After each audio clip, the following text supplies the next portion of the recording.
കതിസ്മ 3 ഭാഗം 4 സങ്കീർത്തനങ്ങൾ 23 24.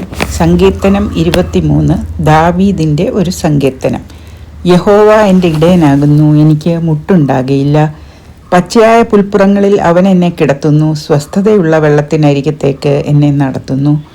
എൻ്റെ പ്രാണനെ അവൻ തണുപ്പിക്കുന്നു, തിരുനാമം നിമിത്തം എന്നെ നീതിപാതകളിൽ നടത്തുന്നു. കൂരിരുൾ താഴ്വരയിൽ കൂടി നടന്നാലും ഞാൻ ഒരനർത്ഥവും ഭയപ്പെടുകയില്ല. നീ എന്നോടുകൂടെ ഇരിക്കുന്നുവല്ലോ, നിന്റെ വടിയും കോലും എന്നെ ആശ്വസിപ്പിക്കുന്നു. എൻ്റെ ശത്രുക്കൾ കാണുക നീ എനിക്ക് വിരുന്നൊരുക്കുന്നു. എൻ്റെ തലയെ എണ്ണ കൊണ്ട് അഭിഷേകം ചെയ്യുന്നു, എൻ്റെ പാനപാത്രവും നിറഞ്ഞു കവിയുന്നു.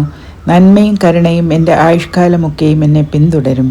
ഞാൻ യഹോവയുടെ ആലയത്തിൽ ദീർഘകാലം വസിക്കും. ആമീൻ. സങ്കീർത്തനം 24 ദാവീദിന്റെ ഒരു സങ്കീർത്തനമാണ് ഇതും. ഭൂമിയും അതിൻ്റെ പൂർണ്ണതയും ഭൂതലവും അതിൻ്റെ നിവാസികളും യഹോവയ്ക്കുള്ളതാകുന്നു. സമുദ്രങ്ങളുടെ മേൽ അവൻ അതിനെ സ്ഥാപിച്ചു, നദികളുടെ മേൽ അവൻ അതിനെ ഉറപ്പിച്ചു. യഹോവയുടെ പർവ്വതത്തിൽ ആർ കയറും? അവൻ്റെ വിശുദ്ധ സ്ഥലത്ത് ആർ നിൽക്കും? വെടിപ്പുള്ള കൈയും നിർമ്മല ഹൃദയവും ഉള്ളവൻ, വ്യാജത്തിന് മനസ്സ് വയ്ക്കാതെയും കള്ളസത്യം ചെയ്യാതെയും ഇരിക്കുന്നവൻ. അവൻ യഹോവയോട് അനുഗ്രഹവും തൻ്റെ രക്ഷയുടെ ദൈവത്തോട് നീതിയും പ്രാപിക്കും. ഇതാകുന്നു അവനെ അന്വേഷിക്കുന്നവരുടെ തലമുറ. യാക്കോബിൻ്റെ ദൈവമേ, തിരുമുഖം അന്വേഷിക്കുന്നവർ ഇവർ തന്നെ. വാതിലുകളെ നിങ്ങളുടെ തലകളെ ഉയർത്തുവിൻ, പണ്ടേയുള്ള കതകുകളെ ഉയർന്നിരിപ്പിൻ. മഹത്വത്തിൻ്റെ രാജാവ് പ്രവേശിക്കട്ടെ.